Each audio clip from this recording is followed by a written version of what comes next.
Hey, what's up, YouTube? Back with your boy Luke. Today I'm going to do part 2 of my prison experience. For those of you who don't know, in 2010, I was wrongfully arrested, wrongfully accused, and wrongfully sentenced to 3 years in state prison in the state of California. I was convicted in a jury trial. Now, thank God for the appeals court because they fully exonerated me, reversed my conviction, and I walked free, and I only had to do about 16 or 18 months. So for those of you who haven't seen part 1, I'm going to ask you to go back, get up to speed, watch part 1. It's like a 13-minute video about my prison experience, and it's going to catch you up to speed so you know what's going on right now. I'm going to try to keep this video under 5 minutes, and we're going to just roll right along.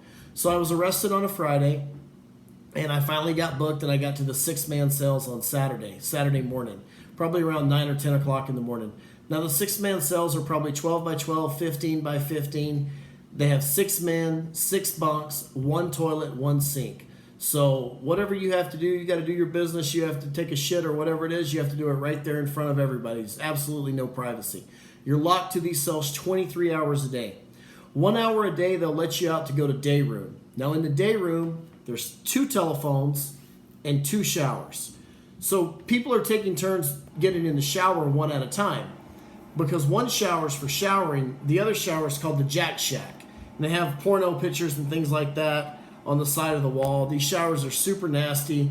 It's pretty gross. Telephones are very hard to use because you can only use the phones for 1 phone call. And if your person doesn't answer or whatever, then you have to go back to the end of the line.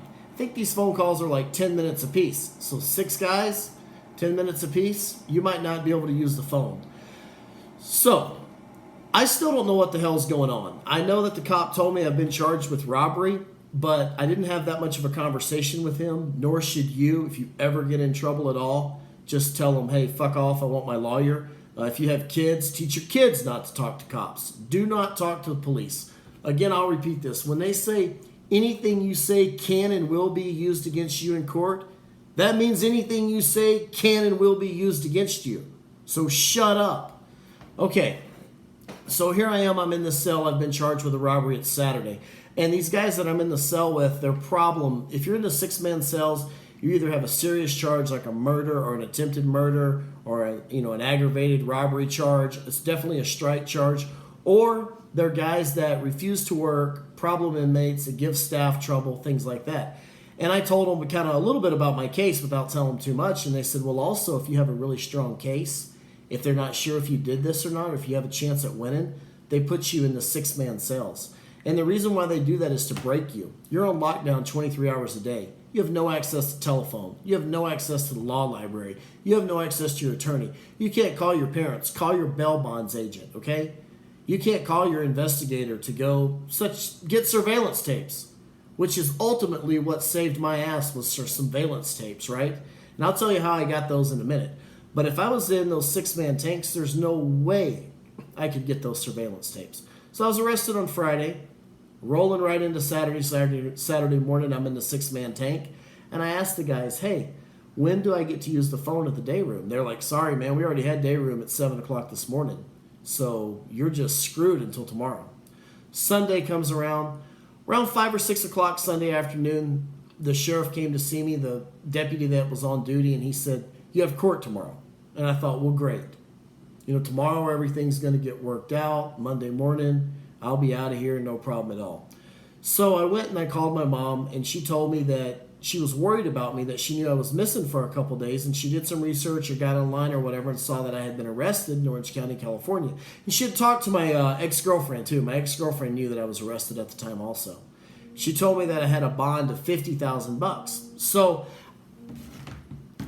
I really didn't know. I'm still sort of confused with this whole thing. I didn't know about bonding out. I'd have to call a bail bondsman. I'd never been through this shit before, right? So what I chose to do was just sit tight. I knew I was going to court Monday morning. Everything would be fine. Monday morning, they come get me. They cuff me up, strip search me first, then they cuff me up. And then what they do is they take you to a tank. They handcuff you to everybody else. You're going outside the jail. You're getting on the prison bus. These prison buses kind of have blacked out windows, steel seats. You're cuffed up. No cushion on the seat or anything like that. You're cuffed to the man next to you. And off we go to the courthouse. So we get to the courthouse, we get in the courthouse, and everybody in these tanks, they're going in the courtroom. They're calling their names and they're going in. And most of these kids are coming out with a plea deal. You know, oh my God, I get to go home today. I'm so happy. Or I took 30 days at halftime. Or I was facing 3 years, but the DA made me a deal. So I'm just kind of paying attention. I sat in the holding cells all day, y'all. Finally, about 4 o'clock, they came and got me. And the attorney comes up to me and he says, listen, this is not the right court that you're supposed to be in. I'm not your attorney. I don't know anything about your case. This is just going to be an arraignment, okay? Well, by the way, they offered you 4 years in state prison, but don't take the deal. And I'm like, what the fuck? Here I am in court. You're not my attorney. You don't know anything about my case. They're offering me 4 years in state prison. No, I'm not going to take that. So at this point in time, I go in and the judge basically says, you have the right to an attorney. If you can't afford one, one will be provided for you. Do you need a public defender? I said yes at the time. And I was like, well, Your Honor, let me just say, nope, you can't talk. And see, that's another thing. It's bullshit. They won't let you talk. They say, oh, well, if you say anything, you run the risk of incriminating yourself. Incriminating myself for what? I haven't done anything. So long story short, they tell me I set bail at $50,000. And that's it. I'm basically escorted out of the courtroom. So as I am escorted out of the courtroom, I go back to Orange. I'm transported back to Orange County Jail. Now, when I get back to Orange County Jail, of course, I've missed day room again. So again, no phone, no bail. I'm just totally screwed. Well, then a deputy comes back to the cell. And he says, hey, Powell, let me tell you something. You have court again tomorrow. I'm like, really? He goes, yeah, tomorrow morning you have court. Perfect, I'm thinking. So I'm thinking to myself, okay, this is great. Now this issue is going to get worked out, okay? They've realized that this is a messed up situation. My thing's going to get worked out, and I'm going to be free tomorrow. Next morning, same process. Cuff me up, line me up, take me to court. I get to court. I'm in the holding cells, and the public defender comes to see me. Now, I'm escorted to like a visitation room with a window and a telephone.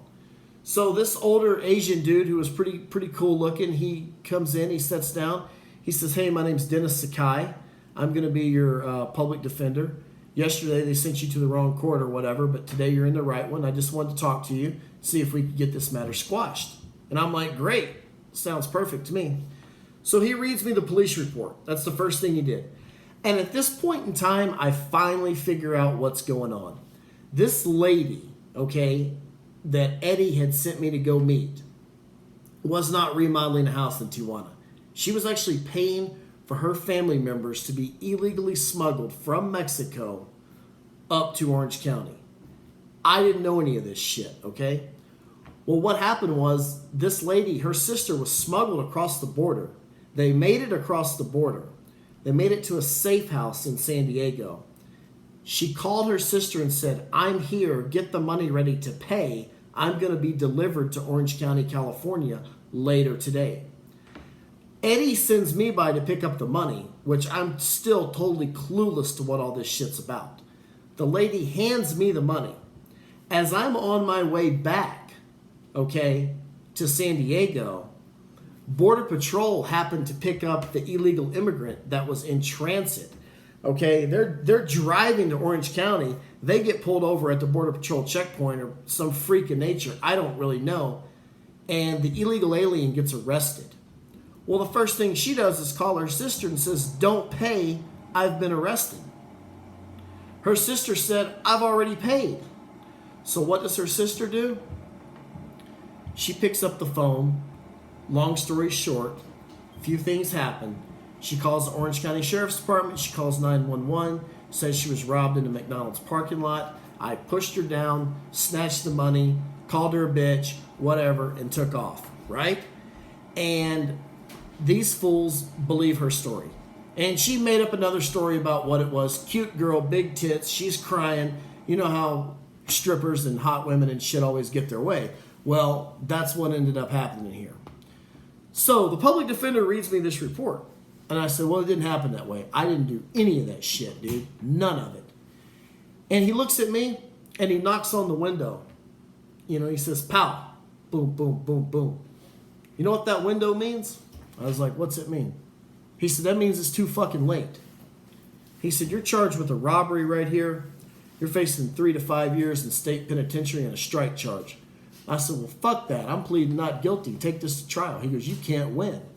I said, why can I not win? He goes, you can't. I said, dude, I didn't do this. He said, she says you did. I said, my word should be as good as hers. He said, it's not. Look at yourself.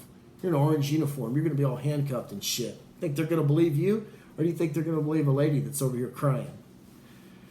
And I'm like, well, fuck that. I'm not pleading guilty. And he says, hold on a minute.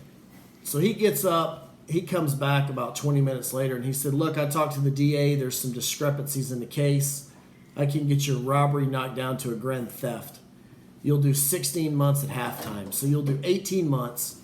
It's not a strike. It's not a violent conviction. I could probably give you work release on half of that. I said, absolutely not. Have you lost your mind? I go, you can't win this case? He said, no, I can't win the case. I said, listen, man. I said, this is what I need you to do. I said, you go to McDonald's where I met that lady and you get the surveillance tapes. And he starts writing. When I say this, he's writing. I said, you get those surveillance tapes, man. And I said, after that, I said, he goes, what are we going to do in court today?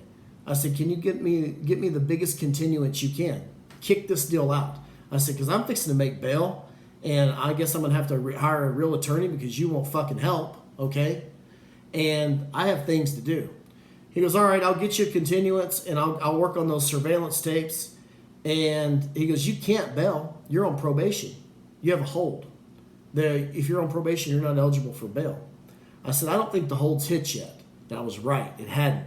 See, because I had been arrested on a Friday night, and we're into like probably Tuesday at the time. So my probation officer still didn't know that I had been arrested. So we go back in the courtroom. We enter a not guilty plea again. We asked to waive 60, which means to get a 60-day continuance. We got a 60-day continuance, and I was transported back to the Orange County Jail. When I got back to the Orange County Jail, of course, we had already had day room, so I missed it again on Tuesday. So Wednesday morning, I get up. We have day room. I make the phone call to the bail bondsman. I bail out on Wednesday. So there you go. That takes you from me being arrested, booked, court, charged, all the way until I got bailed out. Now, when I get bailed out, the story gets very interesting. So, hey, check it out. Subscribe to my channel. Stay tuned. Like I said, if you think you're the type of person that if you just mind your P's and Q's and nothing's going to happen, that's bullshit. You can get charged and you can find your ass in some serious shit very quickly and facing state prison time like I did. So at this point in time, I'm going to go ahead and end this video, and I'm going to pick up with you guys a few days later. Take it easy. Thanks for watching.